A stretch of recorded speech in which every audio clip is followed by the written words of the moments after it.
Rishibani institute of Vedic অ্যাস্ট্রোলজির পডকাস্টে আজকে আপনাদেরকে স্বাগত জানাই। জেনারেলি আমি এইভাবে পডকাস্টে আসি না, কিন্তু আজকে আমাদের মধ্যে এসে উপস্থিত এমন একজন ব্যক্তিত্ব যার সঙ্গে আমাকে বসতেই হবে, এই সুযোগ এটা কিন্তু আমি কোনোভাবেই ছাড়তে চাইলাম না। তাই আজকে আমি আপনাদের সঙ্গে পডকাস্ট চ্যানেলে জ্যোতিষশাস্ত্র ভারতবর্ষের প্রাচীনতম শাস্ত্র এবং আমাদের প্রত্যেকের গর্বের বিষয় এটি।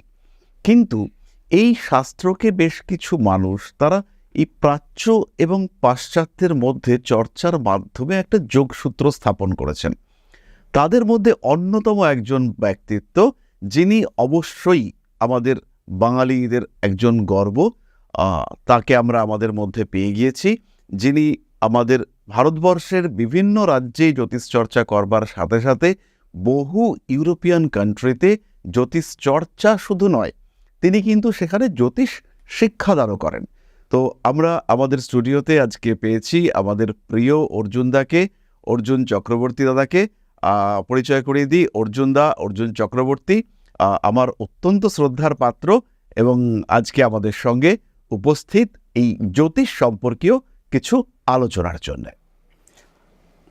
প্রথমেই আমি অর্জুন চক্রবর্তী আপনাদের সকলকে আমার আন্তরিক প্রণাম জানাই। আর এছাড়া আমার ছোট ভাই শান্তনু আজকে আমার এরকম একটা গোল্ডেন অপরচুনিটি, একটা বড় সুযোগ দিয়েছে আমার বিষয়ে এবং আমার প্রিয় জ্যোতিষ শাস্ত্রের বিষয়ে কিছু কথা আপনাদের সঙ্গে আপনাদের সামনে বলার সুযোগ করে দিয়েছে। তো এই জন্য আমি শান্তনু ভাইকে অনেক অনেক ধন্যবাদ জানাই এবং আপনাদেরও ধন্যবাদ জানাই যে আপনারা আমার কথাগুলি শোনার জন্য কিছু মিনিট সময় ব্যয় করছেন। তো দাদা, আজকে আমরা প্রথমেই যে বিষয়টা জানতে চাইব, এই যে আপনি বিদেশে জ্যোতিষ চর্চা করছেন, অনেকের মনে ধারণা রয়েছে যে এই বিষয়টা, সাবজেক্টটা শুধুমাত্র পশ্চিমবঙ্গ বা ভারতবর্ষীয় সংস্কৃতিতেই গ্রহণযোগ্যতা পেয়েছে, কিন্তু বিদেশের মানুষ এটাকে কীভাবে এক্স্যাক্টলি নিচ্ছে? দেখুন, আমি প্রথমেই একটা কথা বলি যে জ্যোতিষ শাস্ত্র অর্থাৎ ভবিষ্যৎ জানার প্রতি যে একটা আগ্রহ বা অজানাকে জানার প্রতি যে একটা ভীষণ রকম একটা কৌতূহল, এটা কিন্তু সমস্ত প্রাচীন সভ্যতার যারা জ্ঞানীগুণী মানুষ ছিলেন তাদের মধ্যে দেখা গেছে। মানে মনীষী তো যে শুধু ভারতবর্ষে এসেছেন তা তো নয়, মনীষী পৃথিবীর বিভিন্ন অঞ্চলে বিভিন্ন সভ্যতায়, মিশরীয়, ব্যাবিলনীয়, মায়ান, বিভিন্ন সভ্যতায় আছে এবং প্রত্যেকটি সভ্যতায় কিন্তু জ্যোতিষীদের সম্মান করা হতো। জ্যোতিষের বিভিন্ন আলাদা আলাদা স্টাইল ছিল। হ্যাঁ, তারপরে যেটা আমরা বলতে পারি যে খ্রিশ্চানিটি এবং ইসলামে জ্যোতিষশাস্ত্রের খুব একটা প্রশংসা করা হয়নি। তার কারণ হচ্ছে যে ধর্মগুলি মনে করে যে আত্মার একবারই জন্ম, সেই ধর্মগুলি জ্যোতিষশাস্ত্রের ততটা গুরুত্ব গ্রহণ করেনি বা মানুষকে পরামর্শ দিচ্ছে না জ্যোতিষীর কাছে যেতে, যার জন্যে কিন্তু খ্রিস্টান ধর্ম এবং ইসলাম ধর্মর অনুগত যে দেশগুলি সেগুলিতে জ্যোতিষচর্চাটা কমে গেছিল। কিন্তু আবার আধুনিককালে তারা জ্যোতিষচর্চার প্রতি আগ্রহী হয়েছে এবং বিশেষ করে বৈদিক জ্যোতিষ বা ভারতীয় জ্যোতিষ বা সনাতন জ্যোতিষকে ওরা খুব পছন্দ করছে। এর একটা বিশেষ কারণ হলো যে পাশ্চাত্য জ্যোতিষ বা ইউরোপিয়ান ট্র্যাডিশনাল অ্যাস্ট্রোলজিতে বিচার খুব ভালো হয়, জন্ম সময় নির্ধারণ ভালো হয়, কিন্তু প্রতিকারের খুব একটা লিটারেচার সেখানে খুব একটা উপায় লক্ষ্য করা যায় না।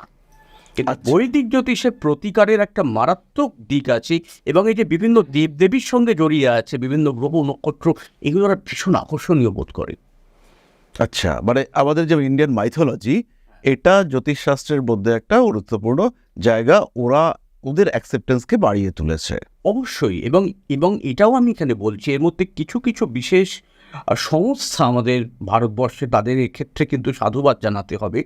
যেমন ধরুন, আমি ইসকনের কথা বলতে পারি, আমি সত্য সাই বাবার অর্গানাইজেশনের কথা বলতে পারি, আমি আরও বিভিন্ন ব্রহ্মকুমারী ইত্যাদি যে বিভিন্ন অর্গানাইজেশন আছে, গৌড়ীয় মঠ, এরা যে ভারতীয় কালচারকে, ভারতীয় সভ্যতার যে বিভিন্ন আয়ুর্বেদ, জ্যোতিষ, যোগ, এইগুলি প্রচার আর পৃথিবীতে করে চলেছে মানে নিরবিচ্ছিন্নভাবে, রামকৃষ্ণ মিশন, এরা কিন্তু একটা প্রচণ্ড ভারতীয় বিভিন্ন বৈদিক সাবজেক্টের ওপর মানুষের বিশ্বাসটাকে বাড়িয়ে দিয়েছে।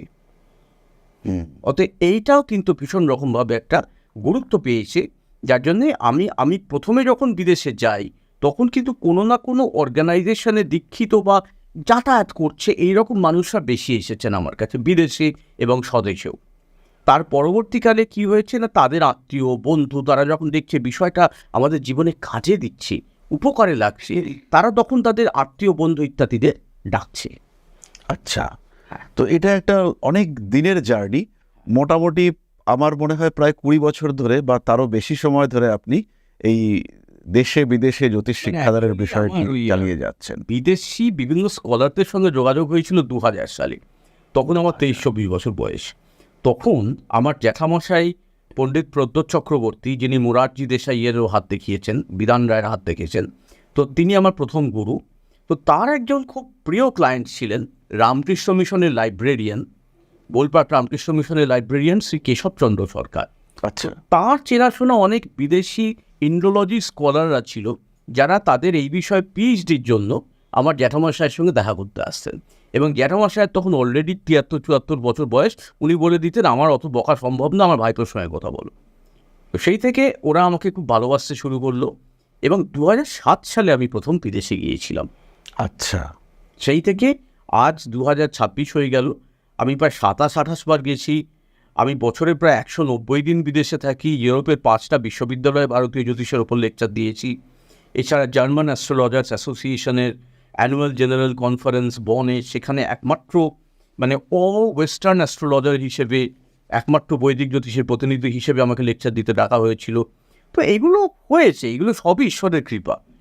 এগুলো কোনো অহংকারের ব্যাপার বলে মনে করছি না। আমার যোগাযোগ এসেছে, আমি পেরেছি। অন্য কারোর যোগাযোগ এলে তারাও একই কাজ করতে পারত। এটাই আপনার মহানতা। যাই হোক, এই বিষয়ে একটা কথা প্রথমেই উঠে এলো, সেটা হচ্ছে পূর্বজন্ম। তো এর আগে আমরা দেখেছি আমাদের বিভিন্ন স্কলার যেমন KN রাও বা BV রামন, এরা প্রত্যেকেই পূর্বজন্ম বিষয়টিকে ভীষণ গুরুত্ব দিয়েছেন। তো বর্তমান জন্ম বা এই জন্ম আর পূর্বজন্ম, মাঝখানে রয়েছে প্রারব্ধ এবং কর্মফল। এই জায়গাটাতে জ্যোতিষের ভূমিকা বলবো না, জ্যোতিষ আগের জন্ম থেকে এই জন্মে কিভাবে কর্মফল ট্রান্সফারের সঙ্গে রিলেটেড, এটা আপনি কি মনে করেন? দেখুন, ওই যে প্রথমেই আমি যে কথাটা বললাম, আচ্ছা আমি এখানে ওকে আপনি বলছি, অ্যাকচুয়ালি কিন্তু বলি না আপনি, তুই বলি, আবার ছোট ভাইয়ের মতো। কিন্তু অনুষ্ঠান যেহেতু, ওকে একটু বেশি সম্মান দিয়ে আপনি আগে করছি। এটা অ্যাকচুয়ালি দর্শকদের আপনি করা হচ্ছে। নিশ্চয়ই। আচ্ছা, তো এখানে যে বক্তব্যটা হলো, যে ওই যে প্রথমেই একটা কথা বললাম না, যে ধর্মগুলি জন্মান্তর একটি আত্মার বারবার জন্মকে সমর্থন করছে, হিন্দু ধর্ম, বৌদ্ধ ধর্ম, শিখ ধর্ম, জৈন ধর্ম, তো সেই সমস্ত ধর্মগুলিতে কিন্তু জ্যোতিষশাস্ত্রের প্রভূত প্রশংসা করা হয়েছে এবং জ্যোতিষশাস্ত্রের গুরুত্বের বিষয়ে নানা বক্তব্য রাখা হয়েছে। তো এখানে ব্যাপারটা হচ্ছে কি, যে একটা মানুষ বা এমনকি একটা প্রাণী, সে যদি মানুষ না হয়, কোনো চতুষ্পদ প্রাণীও হয়, বৃক্ষও হয়, কীটপতঙ্গও হয়, বরাহমিহির তাদেরও কুষ্ঠির বিচারের কথা বলেছেন। তো এবার যখন হচ্ছে কি, আমি পূর্বজন্মে শুধু নয়, তারও আগের বিভিন্ন জন্মে আমি যে বিভিন্ন রকম কর্মফল সৃষ্টি করেছি, আমার যেভাবে ভালো মন্দ মিশ্র বিভিন্ন রকম ক্রিয়াকর্মের মাধ্যমে, তো সেই অনুসারেই আমার এই জন্মে কখন কোন অবস্থায় কোথায় কী পরিস্থিতিতে জন্ম হবে, কীরকম গ্রহ পরিস্থিতিতে আমার এই জন্মে আমাকে জন্মাতে হবে, সেটা নির্ধারণ হচ্ছে। এবং এমন একটা টাইমেই আমার জন্মটা হতে বাধ্য, যে টাইমে গ্রহ নক্ষত্র এমন এমন অবস্থানে থাকবে, যে আমার আত্মার যেটা ঠিক কার্মিক ম্যাপ, এই শব্দটা আমি একটু ইংরেজি শব্দ ব্যবহার করছি, কার্মিক মানচিত্র, কর্ম সম্বন্ধীয় মানচিত্র, সেটা ঠিক সেই জায়গায় আসবে, সেরকম সময় আমাকে জন্মাতে হবে, সেই স্থানে, সেই রকম পরিবারের সমাজে আমাকে জন্মাতে হবে। তাহলে পূর্বজন্মের যে অংশটুকু আমার ইনকমপ্লিট রয়ে গেছে, তার কিছুটা অংশ আমি এই জন্মে কমপ্লিট করব। হ্যাঁ, করতেই হবে। বা কমপ্লিট পুরোপুরি নাও হতে পারে, কিন্তু আমাকে ওইখান থেকে আবার জার্নিটাকে আমাকে কন্টিনিউ করতে হবে। নতুন কর্মা বা নতুন কর্মফল অর্জিত হতে পারে। হ্যাঁ, রচিত তো হতেই পারে। তো সেখানেও একটা ব্যাপার আছে, যে আমাদের ধরুন, এখানে একটা খুব ইন্টারেস্টিং কথা আমি আপনাকে বলছি, যদি এই প্রশ্নটা আপনি আমায় তোলেননি, এটা বিষয়টা বোঝাতে সাহায্য করবে। যে যেমন ধরুন, আমাদের দুরকম ছক হয়, বিভিন্ন রকম ছক হতে পারে। একটা তো হচ্ছে জন্মকুণ্ডলী, যেটা নিয়ে আমরা সবাই পড়াশোনা করি, আর একটা হচ্ছে প্রশ্নকুণ্ডলী। তো এখানে প্রশ্ন মার্গ গ্রন্থে একটা কথা বলা হয়েছে, যে প্রশ্ন জ্যোতিষের গুরুত্ব অসীম কেন। আমরা সাধারণত ভাবি যে জন্ম সময় না থাকলেই কি ইত্যাদি সময় প্রশ্ন জ্যোতিষ প্রয়োগ করবো, নট নেসেসারিলি। আমি প্রশ্ন জ্যোতিষ প্রয়োগ করি প্রায় প্রত্যেকটা প্রশ্নের ক্ষেত্রে, কারণ বলা হচ্ছে যে আমি যখন জন্মগ্রহণ করেছি সেই অনুসারে ধরা যাক বোঝা গেল যে 40 বছর বয়সে আমি ব্যবসায় সব কিছু হারিয়ে ডুববো। এবার সেটা আমি জানতে পারলাম যখন আমি 38 বছর বয়সে একজন গুণী জ্যোতিষীর কাছে গিয়ে পৌঁছলাম। জ্যোতিষী, হস্তরেখাবিদ, সংখ্যাতত্ত্ববিদ যেমনই তিনি হন, তিনি বললেন হ্যাঁ 40 বছর বয়সে আপনার খুব বিপদ, অর্থনৈতিক বিপদ। তো তখন আমি তাহলে উপায় কী? এবার জ্যোতিষশাস্ত্রে উপায়ের কথা বলা আছে। এই উপায়টা বলা হচ্ছে উনি হয়তো বিভিন্ন রকম কিছু বললেন এবং সেই জিনিসগুলো সেই ব্যবসাদার অক্ষরে অক্ষরে পালন করলেন এবং ঠিক 40 বছর পূর্ণ হওয়ার 1 মাস আগে আবার সেই জ্যোতিষীর কাছে গেলেন এবং তখন যদি আমি শুধু জন্মকুষ্ঠিটা দেখি, আমি তো সেই একই দশা, অন্তর্দশা, গোচর একই পাবো। তখন প্রশ্নকুণ্ডলী বিচার করে তিনি বলে দেবেন যে পরিবর্তন হয়েছে কিনা। এক্স্যাক্টলি।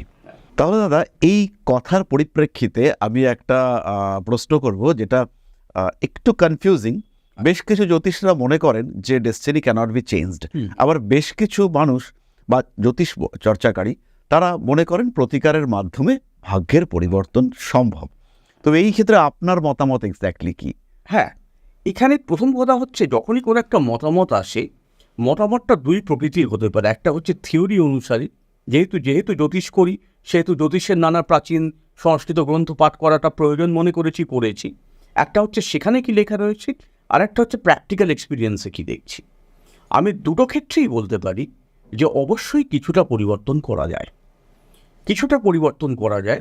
সেগুলো এমনকি ভগবত গীতায় পর্যন্ত শ্রীকৃষ্ণ অর্জুনকে বলছেন যে আমি সাধারণ মানুষকে যজ্ঞ করার পরামর্শ দিচ্ছি, যজ্ঞ করে তারা বিভিন্ন দেবদেবীকে সন্তুষ্ট করুক, যাতে তারা ঠিক সময় মতো বৃষ্টি, জল, রোদ্দুর সব কিছু তারা পায়। তো যজ্ঞটা কিন্তু একটা প্রতিকার, প্রাচীনতম প্রতিকার।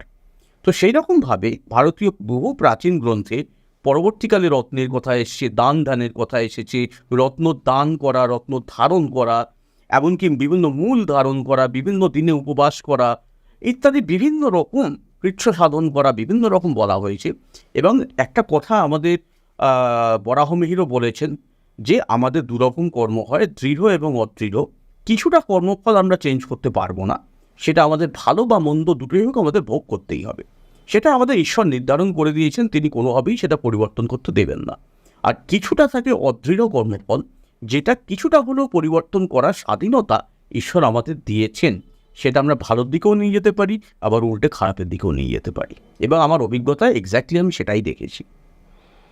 আচ্ছা, তারপরে আমার সঙ্গ, আমার সহাবস্থান, আমার পরিবেশ, এর মাধ্যমে আমার ভাগ্য বা ভাগ্যের ধারা, ট্রেন্ডটা হয়তো পরিবর্তন হবে না, কিন্তু কিছুটা আমার লাইফস্টাইলকে আমি বেটার করতে পারবো। ডেফিনেটলি বেটার করতে পারবো। আমার জীবনে এমন কিছু অভিজ্ঞতা আছে, সময় অনেক লেগে যাবে বলে বলতে পারবো না, আমার ব্যক্তিগত জীবনের অভিজ্ঞতা, মানে এমন অদ্ভুত পরিবর্তন আমি আমার জীবনে পেয়েছি, সে আমি এখনও আমার ভাবলে অবাক লাগে।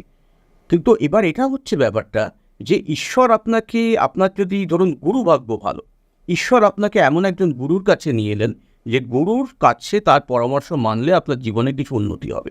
এবার সেটা মানবো কি মানবো না, একবার গুরুর কাছে গিয়ে আর ভাল লাগছে না অত বকবক শুনতে বলে টিভি দেখতে বসে যাব, নাকি ফোনে গেম খেলতে বসে যাব, নাকি আবার তার কাছে যাব, সেইটা কিন্তু আমার স্বাধীনতা।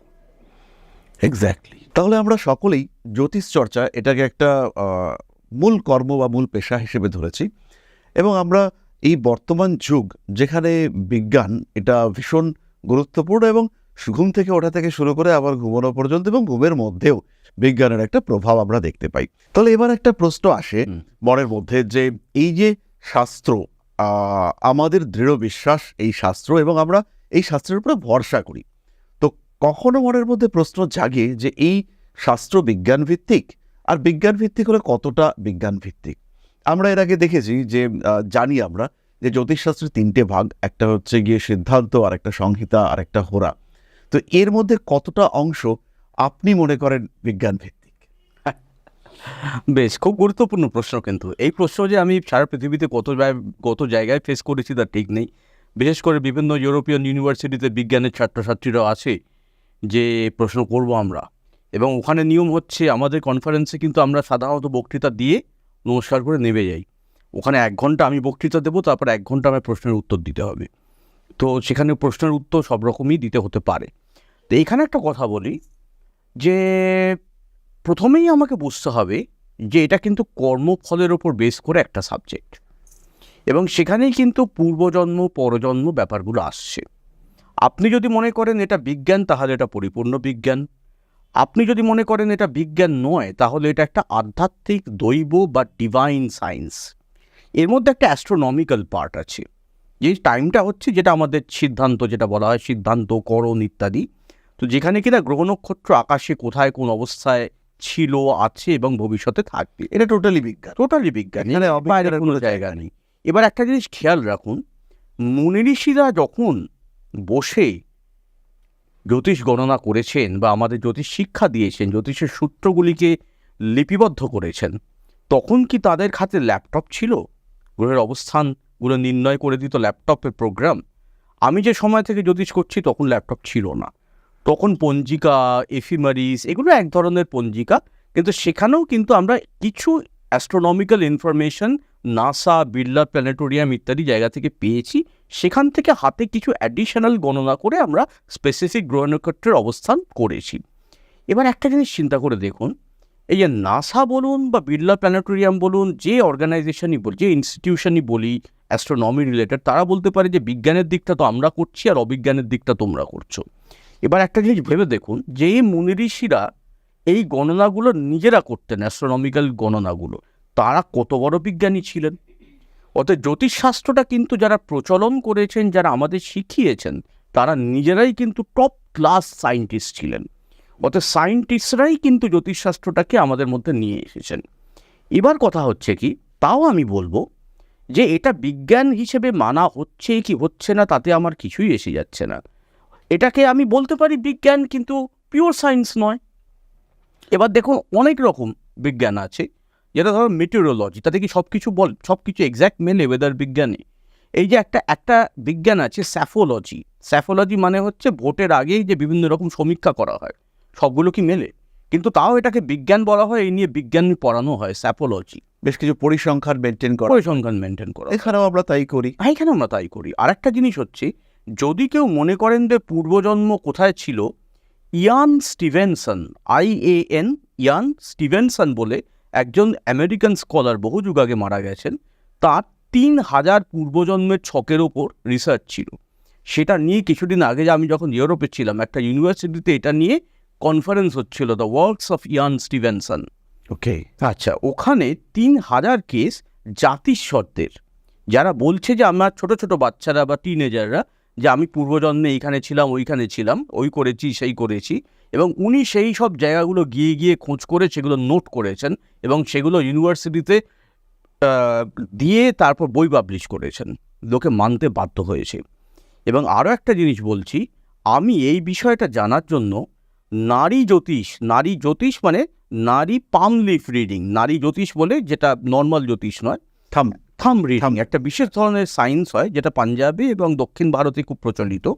তো এরকম 70টার ওপর কনসালটেশনের আমি নিজের ইচ্ছে অনুবাদ করেছি বিদেশিদের জন্যে, এবং সেখানে তারা থাম দেখে, পুরুষদের থাম্বের ডান হাতের থাম আর ভদ্র মহিলাদের বাঁ হাতের থাম, মিনিমাম 18 বছর বয়স হতে হবে, দেখে তারা বলছে তাদের নিজেদের এই জন্মের নাম, এই জন্মের বাবা মায়ের নাম, এই জন্মের হাজব্যান্ড বা ওয়াইফের নাম, কত তারিখে জন্ম, সেগুলো যদি মেলে, তখন আমি তাদের বলছি আমার বন্ধুদের জন্য এবার পূর্বজন্মের কথা বলুন। তখন তারা পূর্বজন্মের বিভিন্ন কথা বলছে, এবং পূর্বজন্মের কিছু কথা, আমার একজন প্রাক্তন ছাত্র ছিলেন, আমার নিজের চাতুর্থ দাদা, তিনি এখন আমাদের মধ্যে আর নেই, তার নাম ছিল পার্থপ্রতিম চক্রবর্তী। উনি একবার এইরকম নারী জ্যোতিষে দেখিয়েছিলেন, এবং নারী জ্যোতিষে কিছু কথা বলেছিল, যে কিছু পরিস্থিতিতে উনি পশ্চিম ভারতে একটা জায়গায় ছিলেন, সেখানে মুদিখানায় উনি কাজ করতেন, পূর্বজন্মের কথা বলেছিল। কিন্তু উনি এটা আরও রিসার্চটাকে এগিয়ে নিয়ে যেতে চান। অনেক দিন আগে ইম্যাজিন টিভিতে তৃপ্তি জৈন বলে একজন ভদ্রমহিলা রাজ পিছলে জনম কা বলে একটা অনুষ্ঠান করতেন, সেখানে কিন্তু হিপনোসিস করে বিভিন্ন সেলিব্রিটিদের পূর্বজন্মে নিয়ে যাওয়া হতো। এবং আমার ওই দাদা অনেক টাকা দিয়ে তার অ্যাপয়েন্টমেন্ট করে, হঠাৎ করে অ্যাপয়েন্টমেন্ট পেয়ে গেছিল, ফ্লাই করে বম্বেতে গিয়ে তাকে দেখিয়েছে, এবং নারী জ্যোতিষে যা যা বলেছে উনি সেখানে স্বপ্নে ওই সময় হিপনোসিসের মাধ্যমে সেগুলোই দেখেছেন। আচ্ছা, এবং ইয়ান স্টিভেনসনের যদি কিছু পড়তে হয়, আপনারা নেটে সার্চ করুন, অনেক কিছু পেয়ে যাবেন, চাইলে রিসার্চ করা যায়। যদি মনে করেন দূর আমি মানব না, তাহলে আলাদা কথা। না, মানব না বলার জায়গাটাতে এই মুহূর্তে দাঁড়িয়ে মানুষ আর নেই। হ্যাঁ, অনেকেই ভাবতে পারেন যে জ্যোতিষ মানি বা না মানি, তাতে আমরা জ্যোতিষ চর্চাকারীরা ভাবতে পারি যে ওই মানুষটা ঠিক নয়, কিন্তু জ্যোতিষ যেটা মূল শাস্ত্র, তার তো কিছুই আসে যায় না। এটা তো এরকম যে তুমি ঈশ্বরকে বিশ্বাস করো বা না করো, তুমি আমার দ্বারা প্রভাবিত, তুমি আমার নিয়ন্ত্রণে। অবশ্যই অবশ্যই অবশ্যই, একদম ঠিক কথা।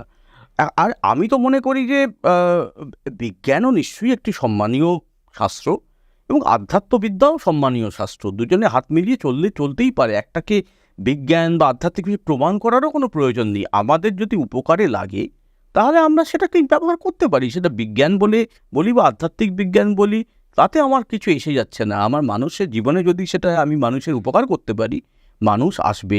আমার কাছে সমস্ত ধর্মের মানুষ যাগযজ্ঞ করাতে আসেন, ইনক্লুডিং ইসলাম। প্রতি মাসেই যাগযজ্ঞ করান। ইদানিং বাংলাদেশীয় মানুষদের মধ্যেও কিন্তু আস্তে আস্তে এটার প্রতি ভীষণ রকম অ্যাট্রাকশন তৈরি হচ্ছে। মুসলিম পুরুষ মহিলা তারা এটা নিয়ে কিন্তু ভীষণভাবে উৎসাহিত।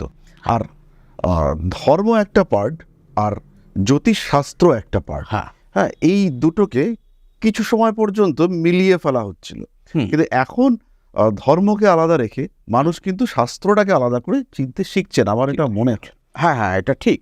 অনেক মানুষই আমাদের কাছে আসেন। যেমন আমি একটা শান্তনু ভাই, আমি আপনাকে একটা উদাহরণ দিচ্ছি।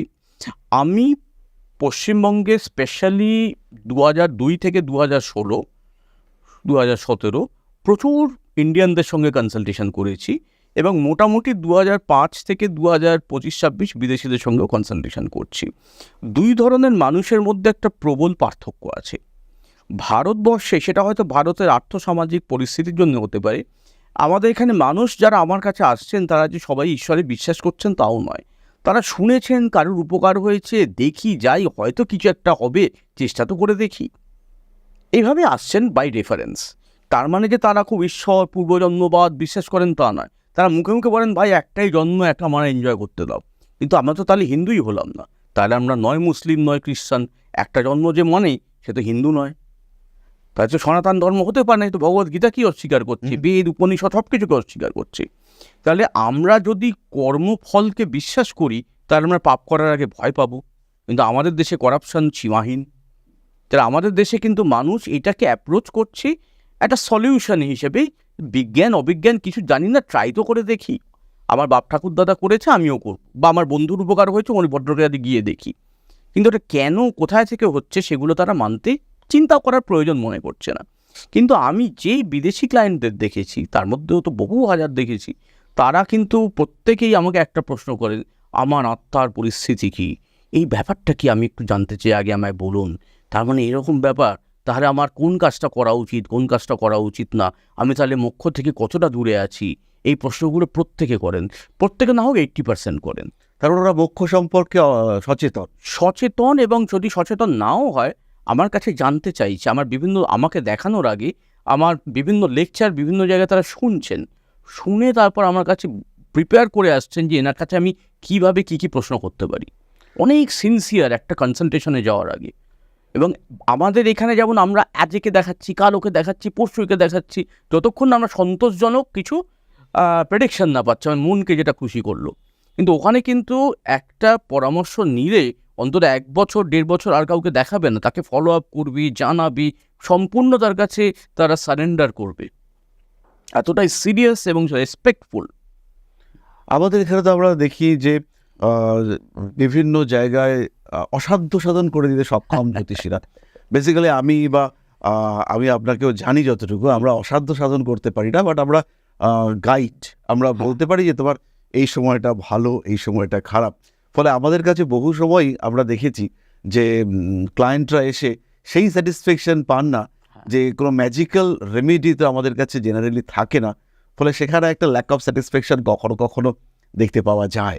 তো এই সিচুয়েশন আপনাকে বিদেশে ফেস করতে হচ্ছে না? খুব কম। ওখানে মানুষ খুব তাদের কমন সেন্সটাকে বজায় রাখি। একটা জিনিস আমি আমাদের সমস্ত জ্যোতিষ প্রিয় আমার যারা বন্ধুরা রয়েছেন, যারা জ্যোতিষ বিশ্বাসী বা জ্যোতিষে বিশ্বাস করার কথা ভাবছেন, তাদের একটা কথা বলবো যে ঈশ্বর আমাদের একটা কমন সেন্স দিয়েছেন। আজকে সব সমস্যা যদি জ্যোতিষী বা তান্ত্রিক বা বাস্তবিদ সমাধান করতে পারতেন, তাহলে তো ভারতবর্ষেই সব থেকে বেশি বোধহয় জ্যোতিষ, বাস্তবিদ, সংখ্যাতত্ত্ববিদ, হস্তরেখাবিদ, তান্ত্রিক আছেন। তাহলে তো ভারতই সব থেকে সমস্যা শূন্য জায়গা হতো, এক্স্যাক্ট। এবং ভারত পাকিস্তান সমস্যাও কবেই সমাধান হয়ে যেত, ভারত বাংলাদেশের সমস্যা তৈরিই হতো না। জ্যোতিষীরাই প্রধানমন্ত্রী, জ্যোতিষীরাই টপ বিজনেসম্যান, হ্যাঁ, তাই হতো। দেখুন ব্যাপারটা তা না, আমরা হচ্ছে এক ধরনের চিকিৎসক বা উকিলের মতন। আপনি কিছু কর্মফল নিয়ে এসেছেন, খুব খারাপ হয়তো কিছু কর্মফল নিয়ে এসেছেন, কিছু ভালোও নিশ্চয়ই আছে, এবং সেই কর্মফলটা থেকে কিভাবে আপনি রক্ষা পাবেন বা কিভাবে কিছুটা হলেও ঈশ্বর আপনাকে মার্জনা করবেন, কারণ ঈশ্বরকে আমরা বলি কৃপা সিন্ধু, তিনি 2-3বার সুযোগ দিতে পারেন মানুষকে। তো সেই জন্যে ঈশ্বর হচ্ছেন জাজ এবং আমরা হচ্ছে আপনার উকিল। আমরা আপনার কেসটাকে ঈশ্বরের দরবারে নিয়ে যাচ্ছি এবং যেভাবে বিভিন্ন রকম আমরা প্লিড করছি, একটা কোর্টে যেমন উকিল প্লিড করে, সেগুলোই বিভিন্ন রকম প্রতিকার, আপনাকে পরামর্শ, আপনার হিয়ারিংয়ের সময় আপনি এই করবেন ওই করবেন, কিন্তু আলটিমেট ডিসিশন ঈশ্বরের হাতে, সেটাকে আমাদের সকলকে হাত জোর করে মেনে নিতে হবে। এবং কেউ যদি বলেন যে আমি ঈশ্বরের বন্ধু, এই আমি পাটা তুললাম চেয়ারে আর মাটির সঙ্গে আমার যোগাযোগ নেই, একদম আকাশের সঙ্গে যোগাযোগ হয়ে গেল, এবং আপনি যদি সেটাকে বিশ্বাস করে নেন, তাহলে কিন্তু আপনি ঠকবেন বলবেন না, আপনি নিজেকে ঠকিয়েছেন। এক্স্যাক্টলি, হ্যাঁ, এক্স্যাক্টলি এটাই। এবং মানুষের যে ইচ্ছে চাহিদা, মানুষের এখন প্রচণ্ড কম্পিটিশন, আমাকে জিততেই হবে, আমার সন্তানকে ফার্স্ট হতেই হবে, সেকেন্ড কেউ হতে চাইছেন না। তো এই জায়গাটাতে দাঁড়িয়ে কিন্তু মানুষের একটা যে সাইকোলজিক্যাল গেম, যেটা বলা হয় যে বহু জ্যোতিষী এই সাইকোলজিক্যাল পার্টটার ওপরে দাঁড়িয়ে মানুষকে ডিস্টার্ব করেন, এটা কিন্তু মানুষেরও দায় অনেকটাই। অনেকটাই না, সাইকোলজিক্যালি হেল্প করা জ্যোতিষীর কাজ, সাইকোলজিক্যালি দুর্বলতার সুযোগ নেওয়া জ্যোতিষীর কাজ নয়। আমাদের অনেক সময় একটা সাইকোলজিস্টের মতো না একটু হেল্প করতে হয়, কাউন্সেলিং আমাদের জ্যোতিষ কনসালটেশনের একটা অন্তর্গত। একজন মানুষ এমন একটা অবস্থায় রয়েছেন যে তিনি হয়তো সাবধানে বাড়ি পৌঁছবেন নাকি গাড়ি চাপা পড়ে মারা যাবেন সেটাও বোঝা যাচ্ছে না। সেই সময় তাকে আমাকে কিছুটা মানসিক জোরও দিতে হবে। হ্যাঁ, এবং একটা জিনিস আমি ফিল করেছি নিজের চর্চার ক্ষেত্রে, যে ইউনিভার্স আমার জন্য কিছু একটা ডিসাইড করেছে এবং আমার কর্মা, আমার এনভায়রনমেন্ট, তার অনুযায়ী আমি আর একটা জিনিস করছি। দুটো যদি এক হয় তাহলে একটা রেজোনেন্স তৈরি হয়, হ্যাঁ, তখন মানুষটা প্রচুর উন্নতি করতে পারে। হ্যাঁ, মানে ব্যাপারটা হচ্ছে আমাকে এখানে দুটো ব্যাপার, প্রতিকার কিন্তু দু রকমের হতে পারে। একটা তো হচ্ছে যা যোগ্য রত্ন, সেটা হচ্ছে ওষুধ খাওয়ার মতন। আর একটা জিনিস হচ্ছে যে আমাকে বোঝা যে আমার শরীরটা কী ধরনের, আমাকে কী ধরনের খাওয়া দাওয়া করতে হবে, আমাকে যোগাসন করতে হবে, সকালে হাঁটতে হবে, সেটা হচ্ছে আমার নিজের সঠিক পথ বেছে নিজের জন্য নিজেকে কিছু করা, যেটাকে আমরা পারসিভিয়ারেন্স বলতে পারি, হার্ড ওয়ার্ক বলতে পারি, অভ্যেস। তো সেই দুটো মিলিয়েই কিন্তু স্বাস্থ্য তৈরি হবে এবং ভাগ্য এবং ফলটা আসবে।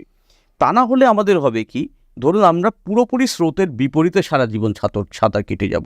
আপনি যেটা বললেন যে নেচার যেটা আমাদের বলতে চাইছে, তো সেটা হচ্ছে স্রোত। আমরা যদি স্রোতের পক্ষে সাঁতার কাটতে পারি, সেটাও জ্যোতিষীর বলে দেওয়া কাজ, যে এইটা তোমার স্রোত আর এইটা স্রোতের বিপক্ষে।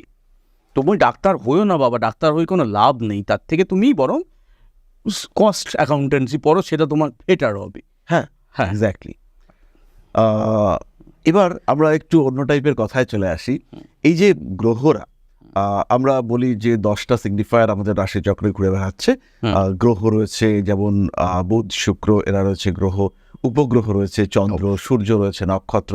জ্যোতিষের ভাষা আমরা এদের প্রত্যেককেই গ্রহ হিসেবে ট্রিট করছি। কিছু বিন্দু রয়েছে যেমন রাহু, কেতু, আমরা অ্যাস্ট্রোলজিক্যালি এদেরকে গ্রহ বলছি। তো এদের মধ্যে এই বর্তমান সময়ে কাকে আপনার সবচেয়ে বেশি নির্ভরযোগ্য মনে হয়, যে যার উপরে ভরসা করে আমরা জ্যোতিষ চর্চাকারীরা নির্দ্বিধায় প্রেডিক্ট করতে পারি যে এ সোজা ফল দেবে, এ সোজা হাঁটবে, এ যেটা বলবে সেটা হচ্ছে কি আমরা আমার মনে হয় এরকম কেউ এইভাবে অত নিশ্চিন্তে কাউকে কারোর নামই আমি নিতে পারবো না। তবে আমি বলবো যে এই সময় মানে দুটি গ্রহের কথা বলবো, তাদের প্রভাব খুব বেশি লক্ষ্য করা যাচ্ছে, শনি এবং রাহু। এক্স্যাক্টলি, এই দুটি গ্রহের প্রভাব, এটা কলিযুগ তো, এই দুটি গ্রহের প্রভাব খুব প্রবল। একটা কথা শুনবেন, আমরা শনিকে গ্রহরাজ বলে থাকি, আমরা বলি বড় বাবা গ্রহরাজ ইত্যাদি বলি, কিন্তু জ্যোতিষশাস্ত্রে কিন্তু লেখা আছে শনি হচ্ছেন ভৃত্য, ভৃত্যের কারক, রাজার কারক নন, কিন্তু রাজার কারক তো সূর্য। তো এবার তার মানে পরিস্থিতিটা হচ্ছে যেটা একবার ওই বিক্রমাদিত্যের রাজসভায়, বিক্রমাদিত্য একবার যে রাজসভায় বড় বড় জ্যোতিষীরা ছিলেন, নবরত্ন বড় বড় জ্যোতিষীরা ছিলেন। তো সেখানে যেমন আমাদের আর্যভট্ট ছিলেন, মিহিরাচার্য ছিলেন, এরা সব ছিলেন। তো সেখানে একটা রাজা বিক্রমাদিত্য সবাইকে একটা দায়িত্ব দিয়েছিলেন যে সবাই একটি গ্রহের ওপর লেখো যে কোন গ্রহ কী কারণে আজকের কলিযুগে এত গুরুত্বপূর্ণ। তো সব দেখে সবার লেখার পর সিদ্ধান্ত হয়েছিল শনির গুরুত্বই সব থেকে বেশি। তো এবং রাহুর গুরুত্ব যেন এখন কলিযুগে যত আমরা ভিতরে ঢুকছি, শনির থেকেও রাহুর গুরুত্ব যেন কিরকম একটা অদ্ভুত রকম, একটা বিকৃত রকমভাবে বেড়ে যাচ্ছে। এটা খুব খুব দুঃখজনক। শনি কিন্তু ধর্মেরও কারক। শনি একটু এক্সট্রিমিস্ট, মানে নয় একদম ভীষণ রকম নিয়ম নীতি কুসংস্কার, আর নয় একেবারে টোটাল উদার, অনেক মানে শিব ঠাকুরের মতন শ্মশানে বসে আছেন, কী পড়ে আছেন তারও ঠিক নেই। ওরকম ত্যাগ এবং মায়া ত্যাগ করা শনির মতো কারোর পক্ষে সম্ভব না। আবার শনি প্রচণ্ড মায়ার কারক, সব কিছু আঁকড়ে ধরে আছি। তো শনি এক্সট্রিম, কিন্তু রাহুর এমন কিছু পজিশন আমরা দেখতে পাচ্ছি। একটা জিনিস দেখবেন শান্তনুবাবু, যে এখন কিন্তু সব মানুষ খুব তাড়াতাড়ি অর্থ উপার্জনের চেষ্টা করছেন। এক্স্যাক্টলি, এবং নতুন যে হ্যাঁ। যাকে আমরা জেন জি বলছি, হ্যাঁ হ্যাঁ তাদের মধ্যে অর্থ উপার্জন মানে হ্যাঁ, তারা ওই অর্থটাকেই প্রাধান্য দিচ্ছে। তো এখানে একটা জিনিস দেখবেন, আজকে ধরো আমাদের খেলাধুলার মধ্যেও বড় বড় খেলোয়াড়রা, ইনক্লুডিং, আমি কারোর নাম বলা উচিত নয়, কিন্তু খুব সম্মানজনক যারা খেলোয়াড়রা, একজন দুজনকে বাদ দিয়ে, তারাও কিন্তু স্পোর্টস বেটিং ধরনের ব্যাপারকে আইপিএল টাইপিএলে অ্যাড করছেন যে বেটিং করুন বিভিন্ন রকম সাইটে। তারপরে দেখুন আমরা পাড়ায় পাড়ায় বিভিন্ন রকম লটারির দোকান, অস্বাভাবিক। মানে যারা খুব গরিব মানুষ, রিক্সা চালিয়ে ঘর করেন, তারাও লটারি লটারি লটারি পাগল হয়ে যাচ্ছে। মদ্যপান নেশার প্রতি একটা প্রচণ্ড আগ্রহ চতুর্দিকে। মানে মানুষ, আমি তো আজ অব্দি জীবনে কোনো দিন, আমি 25টা দেশে গেছি, বাট আমি সত্যি কথা বলছি, আমি জীবনে কোনো দিন মদের স্বাদটা কি তাই জানি না, টোব্যাকো তো কখনো টেস্ট করিনি। মানে কিন্তু আমার তো তাতে কোনো অসুবিধা হচ্ছে না। মানে কিন্তু লোকে এখন এই জিনিসগুলোর প্রতি প্রচণ্ডভাবে আসক্ত হয়ে যাচ্ছে।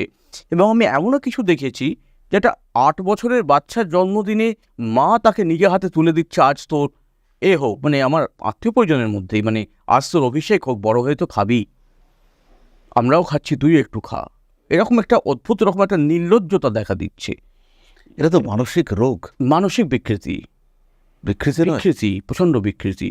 অতএব রাহুর ভূমিকা বড় প্রচণ্ড, খুব ভয়ঙ্কর রকম হয়ে যাচ্ছে। রাহুকে আমি ভয় পাচ্ছি সত্যি। এবং পুরুষ মহিলা শিশু নির্বিশেষে আমরা রাস্তাঘাটে বেরোলে পরেও দেখতে পাই যে একদম কেউ মানুষের নিরাপদ মধ্যে নয়। যেন নিজের ক্ষমতা, নিজের শক্তি এক্সপ্রেস করার জন্য এরা এই ব্যাপারগুলো করে যাচ্ছে। একটা জিনিস দেখবেন শান্তনু, সরি কিছু মনে করবেন না, আমি জানি এর মধ্যে আমার পরিবারের লোকজনও আছে, আমিও হয়তো আছি।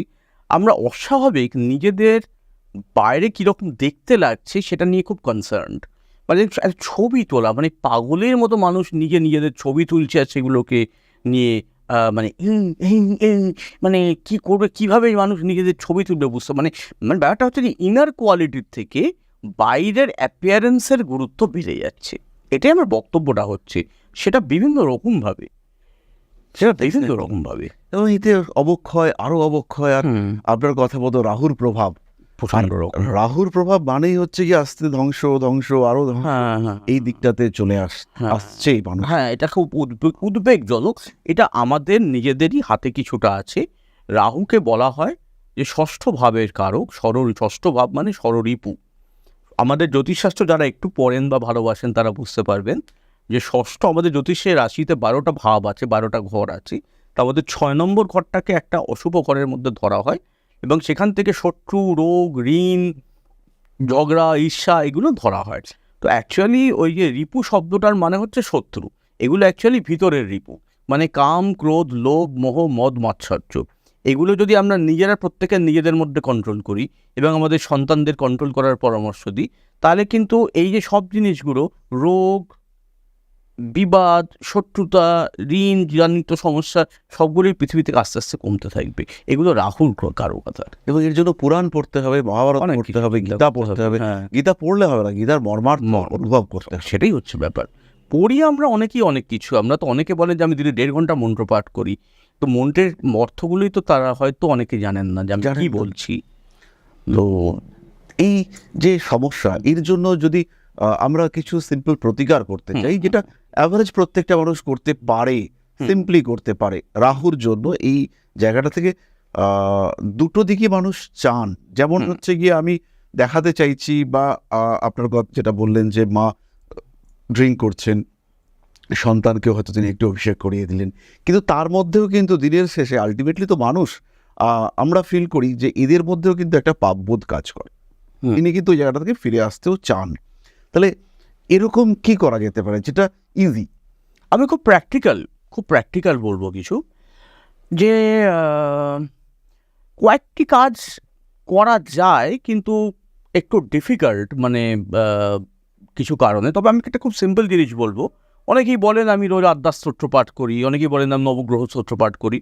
তো আমি এখানে একটা সিম্পল কথা বলবো, যে ভৈরব চালিসা বলে একটা চালিসা আছে। আমরা ভাবি তো হনুমান চালিসাই শুধু হয়, তা নয়, প্রচুর চালিসা আছে। রাম চালিসা, কালী চালিসা, কৃষ্ণ চালিসা, শনি চালিসা, প্রচুর চালিসা আছে। তার মধ্যে বটক ভৈরবের মন্দিরে আমি কাশিতে, আমি আজ সকালেই কাশি থেকে ফিরেছি, কাশিতে আমি মাঝে মাঝেই যাই। তার একটা কারণ হচ্ছে, কাশি এমন একটা জায়গা যেখানে প্রায় সমস্ত ধরনের মন্দির একটা শহরের মধ্যে উপলব্ধ, তার জন্য অন্য কোথাও যেতে হয় না। আচ্ছা, খুব ইন্টারেস্টিং। মানে এমনকি যারা ওই যে যোগিনী দশার যে বিভিন্ন সংকটা ব্রাহ্মণী, তাদেরও সব মন্দির আছে ওখানে। তো এবার এখানে হচ্ছে কি, আমি বটক ভৈরবের মন্দিরে গিয়ে দেখেছি, ভৈরব তো শিবেরই একটি রূপ। এখানে দেখেছি যে মানুষ ওখানে মদ নিয়ে যাচ্ছে এবং সেটাকে শিবের গায়ে ঢালছে। মানে শিব তো নেগেটিভ এনার্জি অ্যাবজর্ব করতে পারেন, তিনি তো নীলকণ্ঠ, বিষ ধারণ করতে পারেন। মানে আমার এইগুলো আমি তাকে দিয়ে দিচ্ছি। তো এখানে একটা জিনিস আপনারা যেটা করতে পারেন, রাহু থেকে শান্তির জন্য, রাহু থেকে শান্তি শুধু এই ব্যাপারে না, পরিবারে অনেক কিছুতেই শান্তি আসবে রাহুকে শান্ত করতে পারলে। তো আপনারা যেটা করতে পারেন, যেটা কালো পাথরের শিবলিঙ্গ, যতটা বড় পারবেন ততটা, বা ছোট পারবেন অন্তত 3 থেকে 6 ইঞ্চি সাইজের, কিন্তু প্রপার কালো পাথরের হতে হবে। সাধারণ জায়গা থেকে কিনলে ওগুলো ডাস্ট এর দিয়ে অনেক সময় তৈরি করে, প্রপার কালো পাথরের হওয়া উচিত। সেটা শিবলিঙ্গ আপনি রাখবেন, এবং পারলে রোজ রাত্রিবেলা সর্ষের তেল দিয়ে ওটাকে 3-4 বার করে অভিষেক করবেন, সূর্যাস্তের পরে যে কোনো সময়। তাহলে এর জন্য কি কোনো মন্ত্র আছে? মন্ত্র যদি করতে চান, আমি শুধু একটা ছোট্ট মন্ত্র বলবো, ওম রাং রা হবে নম। এই মন্ত্রটা বলতে কোনো সংখ্যা গোনারও এই ক্ষেত্রে দরকার নেই, অভিষেকটাই হচ্ছে মেন। এবং যেটা আমরা বলবো সেটা হচ্ছে, সমস্ত রকম যে আমার এবং আমার পরিবারের স্বজনদের মধ্যে যেগুলি আমাদের পাপ বোধ, যেগুলো এমন কিছু চিন্তা ভাবনা রয়েছে যেগুলো সমস্ত চতুর্দিকে অশান্তি সৃষ্টি করছে, বা কোনো দোষ রয়েছে, খারাপ সঙ্গ রয়েছে, সেগুলো থেকে দয়া করে আমার পরিবারকে তুমি মুক্তি দাও। আচ্ছা, তাহলে এই অভিষেক যে ব্যাপারটা, এটা কি হাতে করে সর্ষের তেল এইভাবে না, ঢালবে? আমরা ছোট ছোট ধরুন বাসন, ঠাকুরের বাসন অনেক সময় থাকে, তার মধ্যে নিয়ে আমরা কোন একটা পাথরের বাটিতে আমরা কালো পাথরের শিবলিঙ্গটা স্থাপন করলাম, এবং সেখানে আমি ঢাললাম। আর ওই তেলটা যেটা থাকবে, ওটা যদি কোনো বড় গাছের গোড়ায় ফেলে দেওয়া যায় তো ভালো হয়। যেটা বাকি থাকবে হ্যাঁ, যেটা মানে আফটার অভিষেক যেটা নিচে জমছে তেলটা, ওটা কোনো গাছের গোড়ায় দিলে ভালো হয়। আচ্ছা, যে কোনো কালো পাথর, এরকম নয় যে কোষ্ঠী পাথর নিতে হবে? না, দরকার নেই কোনো কালো পাথর, ব্ল্যাক স্টোন। এটা রাহুর জন্য তো, ওই জন্যে এই, এবং তেলটা হচ্ছে সর্ষের। এবং যদি শনির কোনো সমস্যা থাকে, এটা তিলের তেল দিয়েও করা যেতে পারে। এবার তখন আমি বলবো, মূর্তি একই থাকবে, তখন আমি বলবো ওম শাম শনায় নম। এইভাবে আমরা কিন্তু রাহুর একটা কাজ করতে পারি। রাহুর খুব প্রবল সমস্যা যদি থাকে, তখন আরেকটা কাজ করা যেতে পারে, সেটা হচ্ছে যে ওই আমরা এটা কাশিতে করাই অ্যাকচুয়ালি, একটু খরচা হয়, যেটা বড় কোনো সমস্যার ক্ষেত্রে, মামলা মোকদ্দমা, নেশা কিছুতেই ছাড়ছে না আমার ছেলে, কলেজে গিয়ে নেশায় জড়িয়ে গেছে, এরকম বিভিন্ন রকম সমস্যা, বা ক্রাইমের সঙ্গে যুক্ত হয়ে যাচ্ছে। তো সেক্ষেত্রে আমরা যেটা করতে পারি সেটা হচ্ছে, ভৈরব অর্চন বলে একটা বিশেষ পুজো এবং যজ্ঞ হয়, জপ এবং যজ্ঞ, ভৈরব অর্চন বলা হয়। তো সেটা আমরা কোনো একটা, যেখানে আপনার জ্যোতির্লিঙ্গ আছে, এরকম যে কোনো জায়গায় যদি আমি কোনো ব্রাহ্মণের সঙ্গে সম্পর্ক ক্রিয়েট করতে পারি, নেটেও অনেক যোগাযোগ পাওয়া যায়, তা না হলে আমাদের কাছে চাইলে আমরাও হেল্প করতে পারি। তো সেখানে যোগাযোগ করে সেই ব্যক্তির নামে নাম গোত্র দিয়ে, এবং রাশি নক্ষত্র বলতে পারলেও ভালো, সেগুলো দিয়ে তার নামে যদি এই ভৈরব অর্চন পুজোটা একবার করানো হয়, আমার মনে হয় 1-2 বছরের জন্য অনেকটা এফেক্ট কমে যায়। এটা আমি দেখেছি। ধরুন আপনার বাড়িতে আপনার হাজব্যান্ড ধরুন প্রচণ্ড অ্যালকোহলিক হয়ে গেছেন, তার জন্য আপনি এটা করাতে পারেন। আচ্ছা, তাহলে হাজবেন্ডের জন্য আবার যে প্রেয়ার সেটা এখানে কার্যকরী হবে, মানে আমি তাকে না জানিয়েও করতে পারি। আচ্ছা, অ্যাবসলিউটলি। ধরুন একজন কেউ কোমায় আছে, আমি তার জন্য একটা যজ্ঞ করব, তাকে পারমিশন নিচ্ছি। বা একটা 2 বছরের বাচ্চা অসুস্থ, তার জন্য আমি কিছু একটা পূজা যজ্ঞ করাবো, আমি তো তার পারমিশন নিচ্ছি না। এখানে আমার উদ্দেশ্যটা তো হচ্ছে তার ভালো করা, তাকে কন্ট্রোল করা বা কালা জাদু সৃষ্টি করা তো আমার এখান থেকে ব্যাপারটা নয়। এখানে এটা পিওরলি আমি ঈশ্বরের আরাধনা করছি। এখানে আমি মহাদেবের কাছে, তার ভৈরব রূপের কাছে সারেন্ডার করছি এবং তার ভালোর জন্যই এটা করছি। এবং এই একই কাজটা কর্কট রোগের ক্ষেত্রেও ট্রাই করা যেতে পারে, যেটাকে আমাদের ক্যান্সার বলা হয়। ওই ভৈরব অর্চন ডেফিনেটলি ট্রাই করা যেতে পারে রাহু কেন্দ্রিক বিভিন্ন ক্ষেত্রে। এটা কাল ভৈরবের ক্ষেত্রেই করতে হবে। তো এটা কাল ভৈরবের ক্ষেত্রে বা বটুক ভৈরবের ক্ষেত্রেও করা যেতে পারে। আচ্ছা, কাল ভৈরব তো অ্যাকচুয়ালি প্রথম ভৈরব। হ্যাঁ হ্যাঁ হ্যাঁ হ্যাঁ। কিন্তু এটা এটা বিশেষ বিশেষ ক্ষেত্রে আমি বলি, আমার যারা প্রিয়, যারা ব্রাহ্মণ কাশীতে আছেন বা ত্রম্বকেশ্বরে আছেন, তাদের আমি বলি যে একটা ভৈরব মন্দিরেই ভেতরে যদি এই কাজটা করা হয় তাহলে আরও স্ট্রং কাজ হয়। কারণ আমি নর্মাল শিব মন্দিরে করছি না, বিশেষ করে একটা ভৈরবের মন্দিরেই পুরো কার্যকারিতাটা সকাল থেকে সন্ধ্যে অবধি চলে, 5 জন ব্রাহ্মণ এই কাজটা করে, ওদের একটু ব্যয়বহুল তো হবেই, স্বাভাবিক। এবং এত বড় একটা কাজ হচ্ছে। আমি আর কি একটা অদ্ভুত জিনিস দেখেছি যে একটা বিজনেস মানুষ করতে চলেছেন, বিজনেস করতে গিয়ে সেইখানে সেই বিজনেসের জন্য পুজো হচ্ছে, হয়তো 2 কোটি টাকার ডেকোরেশন, কিন্তু পুরোহিত মশাইকে 200 টাকা দিতে গিয়ে মানুষজন আর কি দুশ্চিন্তাগ্রস্ত হয়ে হচ্ছে। তাহলে পুজো করার আমি দেখেছি। ঠিক যেখানে বলেছেন আপনি। সঠিক পুরোহিতকে দিয়ে পুজো করানো, এবং এর কারণে কিন্তু পুরোহিতদের মধ্যেও এই শাস্ত্র নিয়ে পড়ব, উচ্চারণ ঠিকঠাক করে করব, এটাও ধীরে ধীরে কমছে। হ্যাঁ, তবে আউট অফ বেঙ্গল এখানে কিন্তু পুরোহিতদের নলেজ বেটার, অনেক বেশি তারা ফাইন্যান্সিয়াল এনকারেজমেন্টটা পাচ্ছেন বলেই তারা এই নিয়ে সময় দিচ্ছেন। এবং তার ছোটোবেলা থেকে রীতিমতো টোলে গিয়ে সংস্কৃত পড়ছেন, তারা স্কুলেও যাচ্ছেন, আবার 2 ঘন্টা করে তারা টোলে যাচ্ছেন 5-6 বছর বয়স থেকে। আমার তো বিভিন্ন জায়গায় দক্ষিণ ভারতে কেরালিয়ান ব্রাহ্মণদের সঙ্গে আমার পরিচয় আছে। চেন্নাইয়ের কাছে চিদম্বরমে যেখানে নটরাজ টেম্পল, সেখানকার ব্রাহ্মণদের সঙ্গে আমার পরিচয় আছে। আমি বিভিন্ন জায়গায় শেখার চেষ্টা করি, প্রত্যেকের কিছু আলাদা স্টাইল আছে শেখার, মানে তাদের অনেক কিছু শেখার চেষ্টা করি। যেমন ধরুন, আমি আগে রাহু ভাবতাম কালো রং, যেটা আমাদের গ্রন্থে লেখা আছে কালো বা ঘোর কৃষ্ণবর্ণ। কিন্তু আমি একবার যেখানে ভারতের যেটা মূল মহামৃত্যুঞ্জয় মন্দির, এই যে আমরা মহামৃত্যুঞ্জয় পুজো যজ্ঞ বা মন্ত্র জপ করি, ওম ত্রম্বকম যজামহে, তো অ্যাকচুয়াল মহামৃত্যুঞ্জয় মন্দির হচ্ছে আলমোড়া থেকে আরও 40 কিলোমিটার গেলে জাগেশ্বর ধাম, সেখানে 1600 বছরের পুরনো মন্দির, সেটা হচ্ছে মহামৃত্যুঞ্জয় মন্দির। সেখানে আমি একবার রাহুর পুজো দেখছি। সেখানে আমি দেখছি যে ওখানে কুলত্থ কলাই দিয়ে পুজো করছে, ব্রাউন কালার। বললো আপকো পতা হোগা कि गोमेद का कलर है, ये भी राहु का कलर है, आप लोग प्लेन्स में इसे कुलत्थ बोलते हैं, हमारा अलग नाम है इधर, इससे भी हम राहु का पूजा कर सकते हैं। ওখানে একটা নতুন জিনিস শিখলাম, কুলত্থ কলাই রাহুকে যাও যজ্ঞও দেওয়া যেতে পারে। ওটা রাহুর ব্রাউনও কিন্তু রাহুর কালার।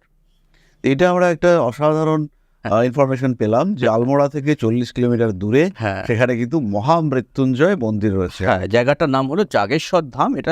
এটা অ্যাকচুয়ালি বেসিক্যালি উত্তরাখণ্ডে কুমায়ুন সাইডে পড়ছে। আপনারা নেটে জাগেশ্বর ধাম লিখলেই দেখবেন ওখানে আপনার ওই কুমায়ুন মণ্ডল নিগমের থাকার জায়গাটাকে সব আছে। এবং মানুষ এখন যারা আয়ু নিয়ে ভীষণ চিন্তা করছে, ম্যাক্সিমাম ক্লায়েন্ট এসে এই মুহূর্তের থেকেও কতদিন বাঁচবো এটা কিন্তু জানতে, তো তারা যদি মহামৃত্যুঞ্জয় পুজো বা হোম করতে চায়। আর মহামৃত্যুঞ্জয়টা শুধু আয়ু না, দেখুন বন্ধনান মৃত্যুর মুক্ষিয়া, শ্রীকৃষ্ণ মহাভারতে বলেছেন বিভিন্ন প্রকার মৃত্যু আছে, সব থেকে বড় মৃত্যু হচ্ছে অপমান। তো যেখানেই অপমান, জেল হাজত, ব্যাংকের লোক আপনার বাড়িতে এসে তারা দেবে, আত্মীয় পরিজন আপনার বাড়িতে এসে তারা দেবে টাকা দিয়ে, টাকা পাই, আপনি মহামৃত্যুঞ্জয়ের শরণাপন্ন।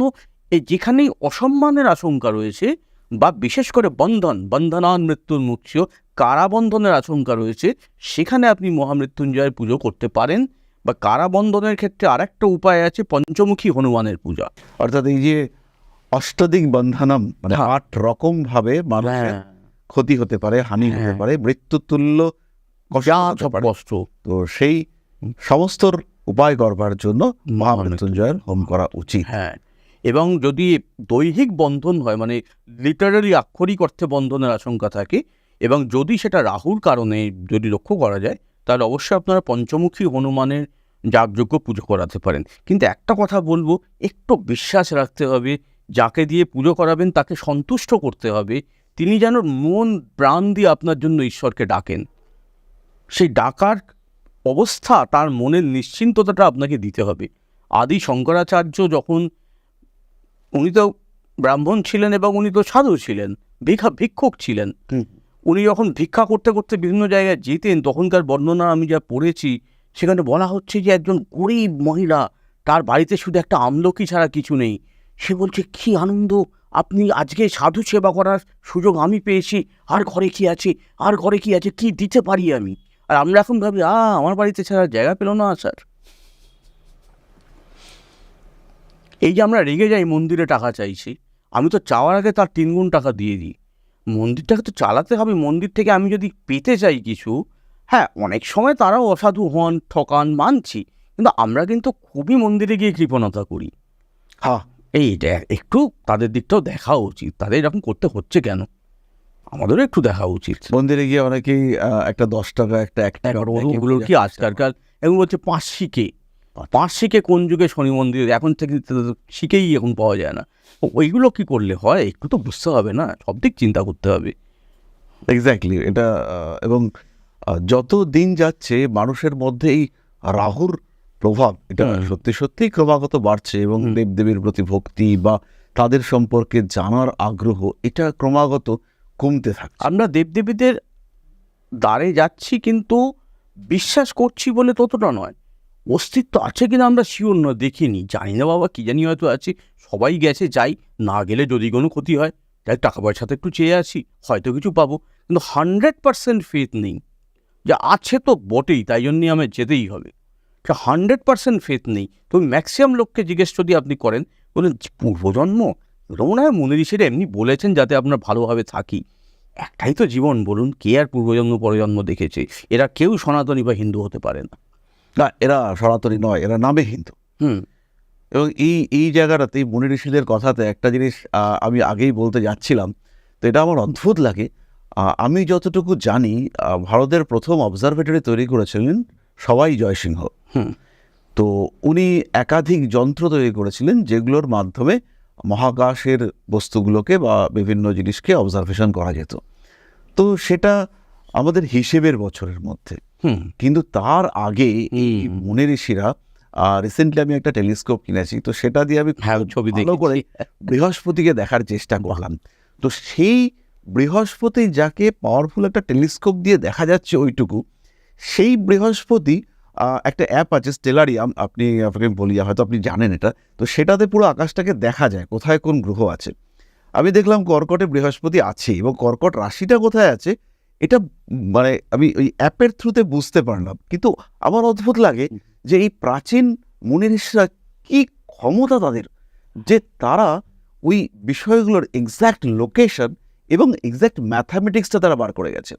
এবার একটা জিনিস ভেবে দেখুন শান্তনুবাবু, যে আমাদের মধ্যে কিন্তু বিশ্বকর্মা আছেন, উনিও কিন্তু একজন দেবতা, এবং বিশ্বকর্মা কিন্তু যত রকম ইঞ্জিনিয়ারিং রামায়ণ মহাভারতের যুগে, মানে ওয়ার রিলেটেড বিভিন্ন রকম টেকনোলজি, ইঞ্জিনিয়ারিং কি ছিল না, এখন অনেক কিছুই আমরা হয়তো আমাদের একটা, মানে বর্তমান হিস্টোরিয়ানদের মধ্যে একটা কিছুটা আমি বলবো হীনমন্যতা আছে, যে এটার যখন আমি রিটেন প্রুফ পাচ্ছি না, তাহলে এটা এক্সিস্ট করেনি।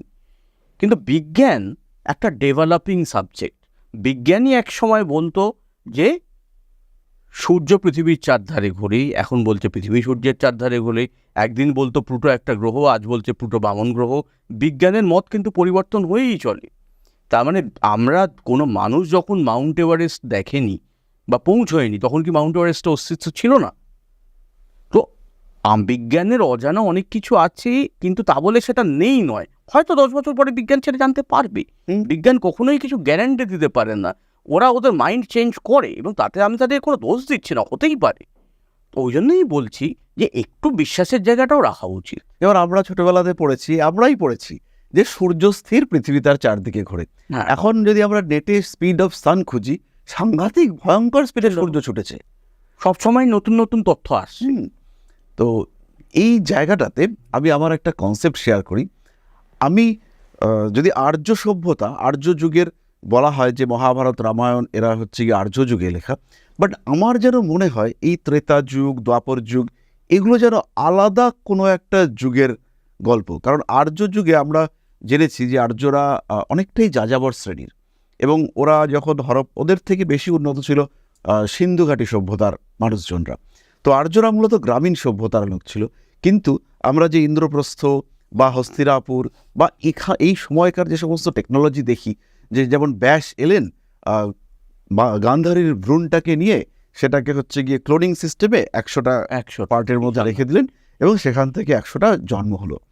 তার আগে কৃপাচার্য এবং কৃপি তাদের জন্ম হয়েছিল কলসির মধ্যে। হ্যাঁ, কার্তিকের জন্ম আমরা যদি দেখি সেটা হচ্ছে গিয়ে পাহাড়ের কন্দরে, পাহাড়ের খাঁজে, এবং সেখানে কিন্তু একটা ওই স্পার্ম প্রিজার্ভেশন সিস্টেম ছিল। ভগবান শিব তারই শুক্রাণু ধারণ করেছিলেন অগ্নিদেব, এবং তিনি প্রিজার্ভ করে রেখেছিলেন। তো এই যে ভীষণ হাই টেকনোলজি, একটা স্পার্মকে প্রিজার্ভ করে রাখা এবং সেটাকে পাহাড়ের কন্দরে পার্টে পার্টে পার্টে পার্টে নিয়ে যাওয়া এবং 6 দিন ধরে সেই এক্সপেরিমেন্ট চালানো, আমি তো এক্সপেরিমেন্টই বলবো, তো সেইটা চালানো। তো আপনার কি মনে হয় যে এটা এক্স্যাক্টলি আর্য সময়কারী বিষয়, বা এটা অন্য ইউনিভার্স বা আলাদা টাইমলাইন বা অন্য একটা সময়কাল, অন্য কিছু যুগ? যেমন আমরা জানি যে ব্রহ্মা যিনি পরমপিতা এবং সৃষ্টিকর্তা, এখন আমরা আমাদের জ্যোতিষ গ্রন্থতে দেখি যে তারও একটা লিমিটেড আয়ুষ্কাল রয়েছে, যদিও সেটা কোটি কোটি কোটি কোটি বছর, কিন্তু তারও একটা আয়ুর লিমিটেশন রয়েছে। এবং পৌরাণিক হিসেব মতে এখন সম্ভবত আমাদের বর্তমান যিনি ব্রহ্মদেব রয়েছেন তার 51তম বছর চলছে। আর এই 51তম বছরটা সম্ভবত আমাদের পার্থিব হিসেব অনুযায়ী 4000 কোটি বছরের মতন একটা সময়কাল। তো এই ক্ষেত্রে আপনি পার্সোনালি একদম ব্যক্তিগত ধারণায় আপনি কি মনে করেন যে এই ব্যাপারটা কি, এই যে মহাভারতের এত অস্ত্র, এত মিসাইলস, তারপরে এত চিকিৎসা বিজ্ঞানের পদ্ধতি, আজকে আহত হয়ে যাচ্ছে, তীরের পর তীর বিদ্ধ হচ্ছে, পরের দিন বেঁচে থাকছে, ইচ্ছা মৃত্যু, কি সাংঘাতিক ব্যাপার! ওরে বাবা, এই তো আলটিমেট, একদম আলটিমেট। তারপরে দেখুন আয়ুর্বেদের কি সাংঘাতিক ব্যবহার, বিভিন্ন গাছপালা, বিশল্যকরণী ইত্যাদি সব কিছুর জ্ঞান। এখানে ব্যাপারটা হচ্ছে কি, দেখুন আমি যদি নিজেকে প্রকৃত সনাতনী মনে করি, তাহলে আমাকে এমন কিছু জিনিস মানতে হবে যেগুলো আমাদের স্কুলে পড়ানো হয় না। স্কুলে তার অন্য ধরনের কথা পড়ানো হয়। তখন আমাদের স্কুলে কি বলা হয়, মানুষ বাঁদর জাতি থেকে এসেছে। কিন্তু আমরা যদি আমাদের ধর্ম দেখি, সেখানে এই ধরনের কিছু নেই। বাঁদর আলাদা, মানুষ আলাদা, এবং মানুষ অনেক আগেও ছিল, অন্য যুগ ছিল। বারবার পৃথিবী ধ্বংস হয়েছে, তার আগে অন্য যুগ এসেছে, তার আগে অন্য যুগ ছিল। এগুলো কিন্তু আমাদের ধর্মে আছে, খুব ক্লিয়ারলি লেখা আছে। তো এবং এই যে আমাদের যেটা বলা হচ্ছে যে আমরা যে পরাশরীয় ঘোড়া, যে গ্রন্থটি আমরা পড়ছি, তো পরাশরীয় ঘোড়া তো মোর দ্যান 5000 ইয়ার ওল্ড। কারণ আমাদের এখানে আমার কলিযুগটা যেখানে শুরু হলো, সেটা মোটামুটি 5100 সামথিং বছর আগে, যখন শ্রীকৃষ্ণ ব্যাধের বাণে দেহত্যাগ করলেন, তখন আমাদের শুরু হলো, যেটা আমাদের কলিযুগ শুরু হলো। তো এই টাইমটা যদি আমি ধরি মহাভারতের যুদ্ধর পর, তো সেটা তো ব্যাসদেবের সময়, যখন ভগবদ্গীতা তার আগে রচিত হয়েছে। তো এবং তার আগে কিন্তু ঋষি পরাশর, তার পিতা ঋষি পরাশর, এবং ঋষি পরাশরের গ্রন্থ আমরা এখানে পড়ছি। আমরা এখনও লাকিলি আমরা পাচ্ছি, হয়তো আরও বেশি ছিল, যতটা পাচ্ছি তার থেকেও আমরা অনেকটা শিখতে পারছি। তো তার মানে এবার হচ্ছে কি, এবং এখানে যেটা আমাদের ডাউটটা, যেখানে নিয়ে আরেকটা মত আছে, যেটা হচ্ছে আমাদের ক্রিয়াযোগী শ্যামাচরণ লাহিড়ীদের, যার একটা যুগের ওপর একটা আলাদা মত আছে, যে আমাদের গণনায় কিছু ভুল হচ্ছে, বুঝতে কিছু ভুল হচ্ছে। যুগগুলো অত বড় নয়, যে কলিযুগ 4,32,000 বছর, অত বড় নয়, এর থেকে সংখ্যাটা কম। কিন্তু সেটা যাই হোক, কিন্তু আলাদা আলাদা যুগ বিভিন্ন সময় এসেছে, এবং আমরা বাঁদর থেকে তৈরি হয়নি, মানুষ আগেও ছিল, বাঁদরও আগে ছিল। তো সেটা একটা অন্য ধরনের শাস্ত্র। তো ব্যাপারটা আমি এটা সত্যিই মানি যে যুগ, আলাদা আলাদা যুগ এসেছে, আমরা কি বলছি মানব সভ্যতা 10-20 হাজার বছরের, সেটা আমি গ্রহণ করি না, কারণ আমি নিজেকে একজন সনাতনী হিসেবে বিশ্বাস করি। হ্যাঁ, আমি কখনো বলি না যে আমি হিন্দু রাষ্ট্র চাই, সেটা অনেক জ্যোতিষীরা বলেন, তাদের প্রতি আমার শ্রদ্ধা আছে। আমি কখনো বলি না হিন্দু রাষ্ট্র চাই, কিন্তু আমি নিজেকে হিন্দু বা সনাতনী হিসেবে অবশ্যই স্বীকার করি, এবং তাই জন্য কিছু কিছু যেমন আমরা বিষয় মানি। গর্ববোধ করি, অহংকার করি যে আমাদের আমি এমন ধর্মের সঙ্গে কানেক্টেড যেখানে গীতার মতো একটা হুম ফিলোসফি হুম, রয়েছে। হুম, হুম, হুম। তবে এখানে একটা জিনিস আমি আপনাকে বলবো শান্তনুবাবু, আমি একটা এক্সপেরিমেন্ট করেছি কিছুদিন আগে। আমি রাশিয়ার একটা পুরোপুরি ইসলামিক অঞ্চল দাগেস্তান অঞ্চলে গেছিলাম। দাগেস্তান অঞ্চলের বিশেষত্ব হচ্ছে ওখানকার যারা মুসলমান তারা ধর্মপ্রাণ খুব, এবং তারা সাংঘাতিক যোদ্ধা। ওখান থেকে সব কেউ ছেলেরা হয়তো জানবেন, MMA, UFC, খাবিব, ইসলাম, যারা পৃথিবী ওয়ার্ল্ড চ্যাম্পিয়ন সব যোদ্ধা যারা, তারা সব ওইখান থেকেই এসেছে। তো আমি ওই জায়গাটা দেখতে গেছিলাম। ওটা একটা পাহাড়ি অঞ্চল, চেচনিয়ার পাশে, রাশিয়ার দক্ষিণতম অঞ্চল। চেচনিয়ার পাশে। চেচনিয়ার পাশে দাগেস্তান। তো আমাকে অনেকে বলেছে ওখানে যেও না, খুব ভয়াবহ জায়গা। আমি ওখানে গেলাম, আমি ওখানে গিয়ে দেখলাম সারা শহর, ওখানকার রাজধানী মাখাচকালা, সেখানে সারা শহর ঘুরে একটা মদের দোকান নেই, একটা সিগারেটের দোকান নেই, কেউ মানে না। কোথাও কোনো ক্যাসিনো নেই, যেখানে ইউরোপে তো ক্যাসিনো প্রচুর জায়গায় ছড়িয়ে আছে বড় লোকের, একটা কোনো ক্যাসিনো নেই। ওদের সঙ্গে কথা বললাম, ওরা বললো আমরা কোনো খেলাধুলোতেও বেটিং করি না, আমরা শেয়ারে টাকা লাগাই না, কারণ আমাদের জুয়া খেলা ধর্মে বারণ আছে। এবং আমরা চেষ্টা করি, আমাদের ভাষা হচ্ছে আভার ভাষা, ওখানকার ভাষাটা রাশিয়ান ভাষা নয়, আভার ভাষা। কিন্তু আমরা চেষ্টা করি আরবিক পড়ার জন্যে, যে আমাদের ধর্মে কি লেখা আছে সেগুলো আরও ভালো করে শেখার জন্যে। এবং ওখানে যখন আমরা বিভিন্ন রেস্টুরেন্টে খেতে যাচ্ছি, গাড়িতে সব টাকা পয়সা জিনিসপত্র রয়েছে, ড্রাইভার বলছে গাড়িটা লক করারই কোনো প্রয়োজন নেই, আমাদের এখানে কেউ চুরি করে না, কারণ আমাদের ইমামরা শিখিয়েছে চুরি করতে নেই। তো আমরা আমাদের ধর্মটাকে কি সেভাবে মানি? আমরা কি এভাবে আমাদের ধর্মটাকে জানার জন্য কজন সংস্কৃত পড়ার চেষ্টা করি, যে আমরা ভগবদ্গীতা নিজেরা পড়বো একটু? আমরা যখন পড়তাম তখন তো 7 আর 8-এ শুধুমাত্র নব করে সংস্কৃত পড়ানো। আমার অ্যাডিশনাল সাবজেক্ট ছিল, জীবনে সব থেকে বড় ভুল করেছি, ওটাকে কন্টিনিউ করিনি। তাও একটু মনে আছে, কিন্তু ওটা শাস্ত্র পড়ার পক্ষে কখনো যথেষ্ট নয়। পৃথিবীর বলা যেতে পারে কঠিনতম ল্যাঙ্গুয়েজ, এবং যেভাবে তারা লিখে গিয়েছেন, তাদের সবসময় ত্রর্থক বা আরো বেশি অর্থ হ্যাঁ, একটা সাবজেক্টের মধ্যে বা একটা শ্লোকের মধ্যে রয়েছে। জটিল, অবশ্যই, সে তো বটেই। তো যাই হোক না কেন, আমাদের আরেকটু নিজেদের জানার চেষ্টা করতে হবে, বোঝার চেষ্টা করতে হবে। শুধু বইপত্র আর লেকচার, সদ্গুরু কি বলছেন, বা ধরুন আমাদের ওশো কি বলেছেন, তাদের কথা আমরা শুনবো, কিন্তু আমরা নিজেরাও একটু ডিপে গিয়ে একটু নিজেরাও গ্রন্থগুলোকে নাড়াচাড়া করি, এটা আমার অনুরোধ। আত্ম উপলব্ধিটাও দরকার। তাহলে এই একটা ট্রেন্ড আসছে, বেশ কিছু মানুষ জ্যোতিষীদের দ্বারা ডিস্টার্বড হচ্ছেন, মিসগাইডেড হচ্ছেন। তো এই প্রসঙ্গে আমি ব্যক্তিগতভাবে মনে করি যে, যেমন আমরা এখন ওষুধ খাওয়ার আগে একবার দেখে নিই ওষুধটার সাইড এফেক্ট কী রয়েছে, তাহলে জ্যোতিষ শাস্ত্র সম্পর্কেও প্রত্যেকটা মানুষের একটু জানা উচিত বলে আমি ব্যক্তিগতভাবে মনে করি। তো আপনার এই বিষয়ে কি মতামত? দেখুন, আমি সবসময় আমিও বলতে চাই শান্তনুবাবু, এটা খুব প্রয়োজন। আপনিও এই শিক্ষাটা মানুষকে নেওয়ার জন্য অনুপ্রাণিত করেন, আমিও একই কাজ করি। যে ধরুন, আপনারও একটা ইনস্টিটিউট আছে, আমারও একটা ইনস্টিটিউট আছে। তো আমার ইনস্টিটিউটের নাম হলো Dhakuria institute of astrological science. আমাদের ব্রাঞ্চ দুর্গাপুরেও আছে। আমরা অনলাইন সবসময়ই পড়াচ্ছি। আমি সব মানুষকে বলবো যে যারা জ্যোতিষটা ভালোবাসেন বা জ্যোতিষীর কাছে যাওয়া প্রয়োজন মনে করেন, তারা একটা ছোট্ট সপ্তাহে 1 দিন করে 6 মাসের একটা কোর্স করুন।